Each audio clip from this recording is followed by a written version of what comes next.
عورت سے مشورہ کرنا تباہی کا باعث ہے۔ کسی کونے میں بیٹھا زبان بریدہ گونگا بہرا شخص اس آدمی سے بہتر ہے جس کی زبان قابو میں نہ ہو۔ عورت میں 5 نشانیاں دیکھ لو تو سمجھ جاؤ وہ نیک اور پرخلوص ہے۔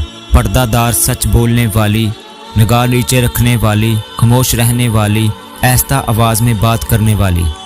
اپنے حصے کا کام کیے بغیر دعا پر بھروسہ کرنا حماقت ہے، اور اپنی محنت پر بھروسہ کر کے دعا سے گریز کرنا تکبر ہے۔ میرے اچھے وقت نے دنیا کو بتا دیا میں کیسا ہوں، اور میرے برے وقت نے مجھے بتا دیا کہ دنیا کیسی ہے۔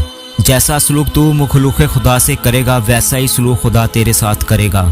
عاجزی میں کامیابی، تکبر میں ناکامی، سچ میں خوشی، جھوٹ میں پریشانی، صبر میں برکت، غصے میں نقصان، گناہ میں بیماری اور استغفار میں شفا ہے۔ میں رب سے ڈرتا ہوں اور رب کے بعد اس شخص سے ڈرتا ہوں جو رب سے نہیں ڈرتا۔